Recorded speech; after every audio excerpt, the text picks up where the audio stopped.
Bienvenue dans votre programme ONUMAC, le magazine de l'actualité de la MONUSCO.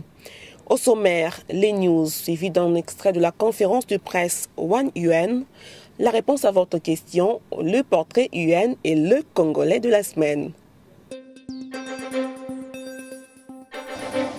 Tout d'abord, la visite de la secrétaire générale adjointe des Nations Unies en charge des affaires humanitaires au Nord Kivu. La crise actuelle en cours dans la région a poussé plus de 200 000 personnes hors de chez elles, créant des besoins d'assistance immédiate. Valérie Amon s'est rendue dans les camps de déplacés, notamment à Kanyaruchinya. Sur place, la patronne des affaires humanitaires a échangé avec les humanitaires, mais aussi avec les déplacés. Elle a ainsi pu se faire une idée de la situation dans ces camps. La situation ici est terrible. Les gens sont venus spontanément. Les humanitaires font de leur mieux pour les assister. Avec des milliers de personnes déplacées dans un laps de temps court, la solution doit être politique.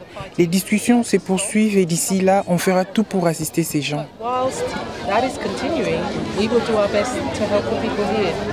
Face à l'aggravation de la crise humanitaire, une mobilisation plus importante de fonds est nécessaire, a reconnu Valérie Amos devant la presse à l'issue de sa visite.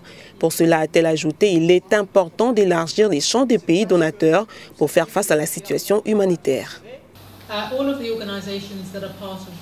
Tous les humanitaires intervenant ici ont un besoin supplémentaire de fonds.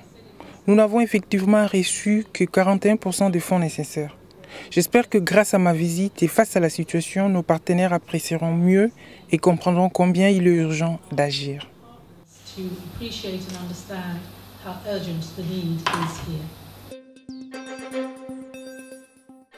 Et puis à Kinshasa, cette cérémonie de validation des modules de formation des FARDC dans le cadre des activités du programme Réduction de l'ampleur des violences sexuelles en Ituri, au Sud Kivu et en province orientale.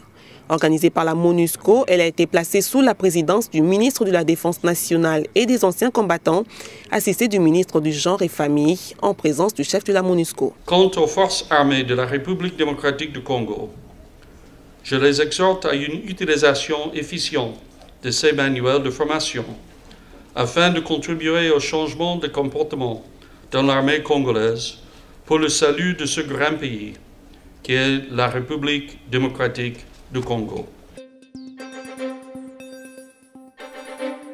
La MONUSCO, la force de la MONUSCO occupe des positions dans le secteur actuellement, je ne dirais pas sous contrôle, mais majoritairement occupé par le M23, exactement à Kiwanja, à Katale et à Rougari. Donc la force de la MONUSCO, dans l'exercice du mandat qui est le sien, continue, malgré que ces zones soient majoritairement occupées par le 23, à préserver et à remplir, parce que c'est un rôle. Votre question, la question du jour nous vient de Kinshasa.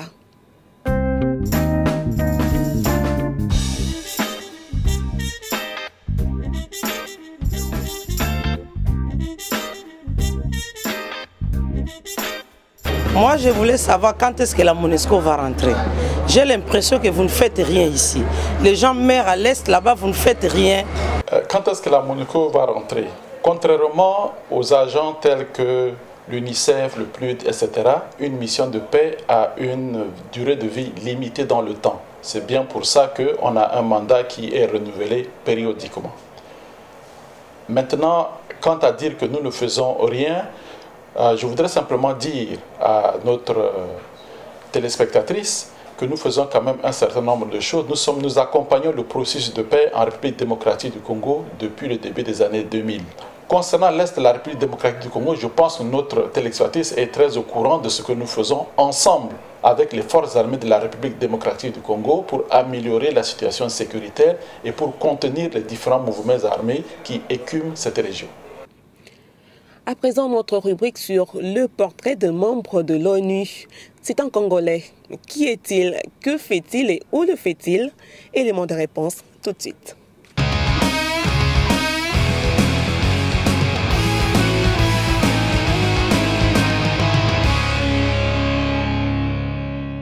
Je m'appelle Peter Mundala, je suis de nationalité congolaise et je travaille au sein de la MONUSCO. Au sein de la MONUSCO, je suis le chef du service de protocole. Voilà. Nous avons l'honneur de vous inviter à la réunion du Conseil de sécurité plus qui se tiendra le lundi 20 août 2012 à 17h, guidé par le représentant spécial du secrétaire général, M. Roger Guise. Mon travail consiste surtout à faciliter la liaison entre la haute représentation de la MONUSCO et surtout les officiels qui sont dans le pays, notamment le gouvernement de la République démocratique du Congo, la communauté diplomatique, les organisations intergouvernementales et les autres parties prenantes. C'est depuis août 2004 que je travaille à la MONUSCO. J'ai un travail qui est exigeant, puisque cela m'exige une quasi-permanence. J'ai un travail délicat, d'autant plus que je suis l'intermédiaire entre la représentation de la mission et des officiels.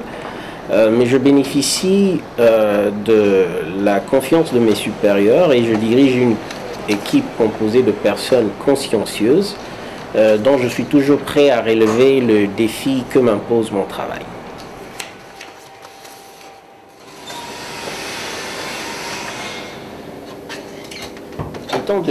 Étant du pays et vu le contexte qui y prévaut, j'aspire à la paix et à la sécurité sur toute l'étendue du territoire, à des réformes à tous les niveaux de gestion du pays, ainsi qu'à un changement radical de mentalité et de comportement de tous les habitants du pays, les nationaux ou les expatriés, de nature à propulser le pays vers l'avant.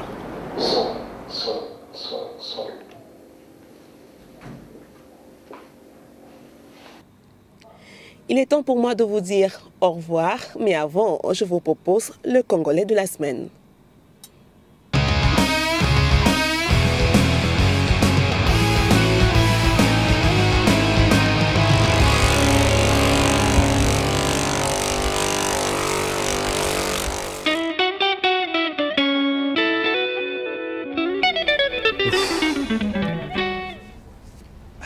Moi, c'est Marcel Bahati. Je suis devant mon atelier ici où je suis maître tanneur maroquinier cordonnier.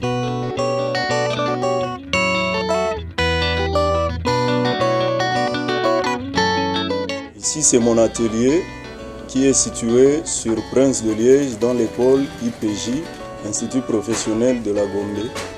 J'ai 3 secteurs, la tannerie, la maroquinerie et la cordonnerie.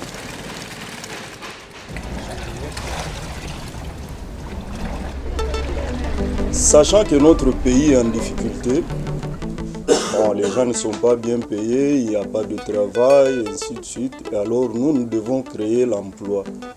C'est pourquoi j'ai raisonné, il fallait quand même rendre l'atelier un centre de formation à la fois pour aussi avoir la main d'œuvre et aider ces jeunes aussi à se prendre en charge dans l'avenir. Il faut sauver la jeunesse. Comme on doit moderniser le pays, c'est à travers la jeunesse que le pays doit se retrouver. J'ai 5 enfants pour le moment. Je ne sais pas prendre beaucoup puisque je n'ai pas assez de moyens. Je prends la capacité que je suis capable de supporter. Puisque vous savez, vous devez les nourrir, un peu de frais pour les transports. Quand ils commencent à produire avec moi, ils ont une prime liée à la production. La prime est liée aussi à la production, puisqu'on paie à la tâche. Autant que tu as produit, autant que tu te retrouves. Ça veut dire que ceux qui produisent déjà, ils ont 20%.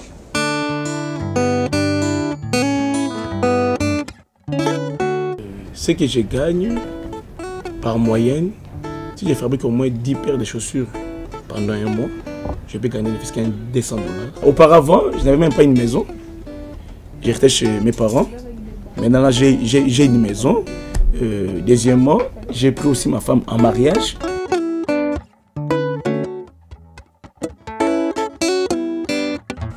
J'ai besoin de la main-d'œuvre. Comment je vais avoir une main-d'œuvre qualifiée? Il faut des jeunes qui savent capter, puisque vu leur âge, ils peuvent bien apprendre et assimiler. Comme ça, j'aurai la bonne qualité à la production. Et ensuite, je les aide aussi à se prendre en charge demain.